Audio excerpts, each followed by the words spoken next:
बहुत समय पहले की बात है।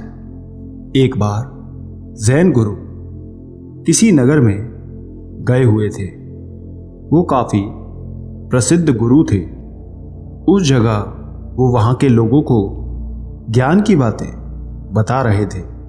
उसी जगह एक व्यक्ति किसी यात्रा से लौट रहा होता है। तब वो तय करता है कि कुछ देर वो वहीं विश्राम हेतु बैठेगा और जैन गुरु की बातें वो सुनने लगता है। जैन गुरु की बातें उसे बहुत प्रभावित करती हैं और तब घर लौटने से पहले उन जैन गुरु के पास वो जाता है और उनसे कहता है कि मैं आपकी बातों से, आपके ज्ञान से बहुत प्रभावित हुआ हूँ गुरुदेव। क्या आप मेरे घर एक बार भोजन पर आएंगे? मैं आपको सादर आमंत्रित करता हूँ। उस व्यक्ति के प्रेम से दिए गए इस आमंत्रण को जैन गुरु स्वीकार कर लेते हैं और कहते हैं कि अवश्य। उसके बाद वो जैन गुरु को अपना पता बताकर लौट जाता है।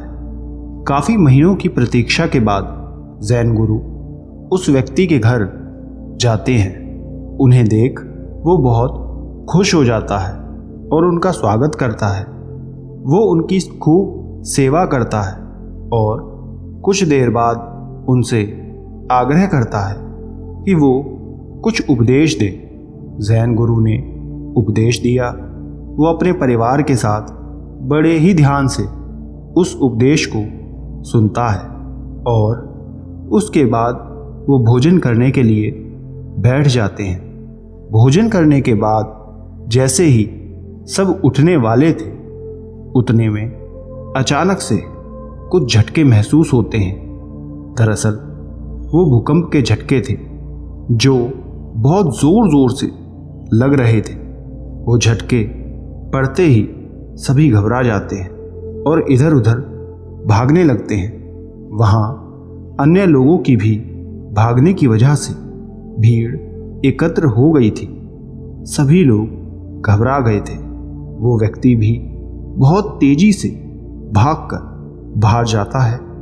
भूकंप के शांत होने के बाद उस व्यक्ति को ये याद आता है कि जैन गुरु कहीं नजर नहीं आ रहे।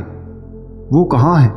वो उन्हें इधर उधर ढूंढने लगता है, लेकिन वो उसे कहीं नहीं दिखते। अब वो व्यक्ति बहुत घबरा जाता है कि कहीं उन्हें कुछ हो तो नहीं गया। यदि ऐसा हुआ तो वो अनर्थ हो जाएगा। अब वो व्यक्ति ये सोच सोचकर बहुत घबरा जाता है और भागकर अपने घर की तरफ जाता है, ये देखने की कहीं वो वहीं तो नहीं फंस गए।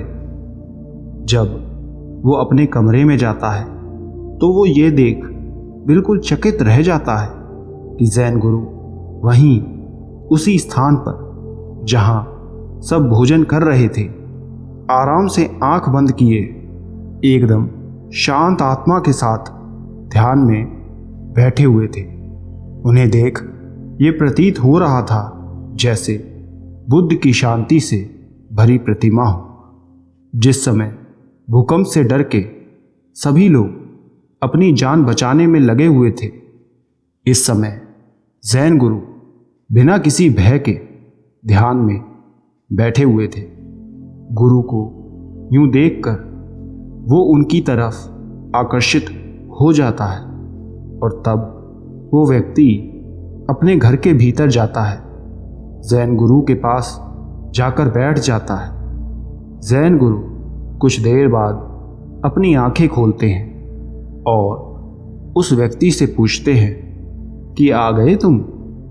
वो व्यक्ति जैन गुरु की आंखों में देख के कहता है कि क्या मैं आपसे एक प्रश्न पूछ सकता हूँ? जैन गुरु कहते हैं कि अवश्य, बिल्कुल पूछो, लेकिन पहले श्वास ले लो, काफ़ी घबरा गए हो तुम।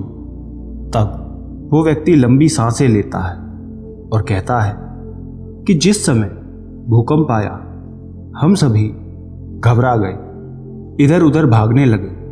सभी को अपनी जान की चिंता थी, कैसे भी स्वयं को बचा ले। लेकिन आपके साथ ऐसा नहीं हुआ। आप यहाँ ध्यान में मगन बैठे हुए थे। ऐसा क्यों गुरुदेव? क्या आपको भय नहीं लगा? क्या आपको आपके जीवन की चिंता नहीं हुई? ये सुन वो जैन गुरु मुस्कुराने लगते हैं और कहते हैं कि किसने कहा मैं नहीं भागा? भागा तो मैं भी था। बस फर्क ये है कि तुम सभी लोग बाहर की तरफ भाग रहे थे और मैं भीतर की तरफ। तुम्हें बाहर जाना सुरक्षित लगा और मुझे भीतर रहना, क्योंकि मेरी दृष्टि से देखा जाए तो तुम सभी का बाहर की तरफ भागना व्यर्थ था। वो व्यक्ति जैन गुरु की बात को समझ नहीं पाता। वो प्रश्न भरी नजरों से उन्हें देखने लगता है और कहता है कि हे गुरुदेव, मैं कुछ समझा नहीं।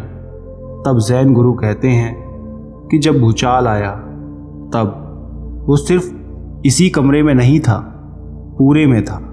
बाहर भी, अंदर भी, ऊपर भी, नीचे भी, खुले स्थान पर भी, सब जगह सिर्फ भूचाल था। लेकिन जिसे जहां सुरक्षित लग रहा था वो वहीं भाग रहे थे। मैं भी भागा, लेकिन मैंने बाहर भागने की जगह भीतर भागना उचित समझा। वो मुझे अधिक सुरक्षित लगा। तब वो व्यक्ति पूछता है कि लेकिन गुरुदेव, कोई कैसे अपने भीतर सुरक्षित हो सकता है? तब जैन गुरु कहते हैं कि मेरे मन के भीतर मुझे एक ऐसी सुरक्षित जगह पता है जहां पर कोई भूचाल आ ही नहीं सकता। वो पूर्ण रूप से सुरक्षित है। अभी तुमने मुझसे पूछा कि क्या मैं डरा या नहीं, तो सत्य तो यह है कि मैं भागा भी था, लेकिन वो तुम्हें दिखा नहीं होगा, क्योंकि उनके और मेरे भागने में फर्क था।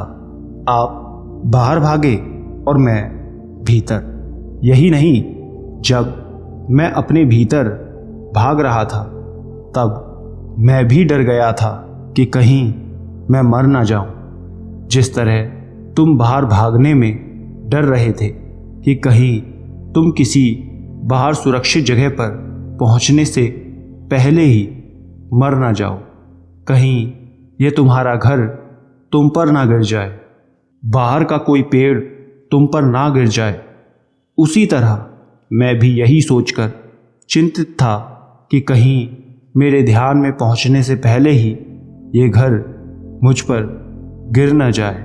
लेकिन जब मैं अपनी ध्यान की अवस्था में पहुंचा तो मेरे भीतर का सब डर खत्म हो गया।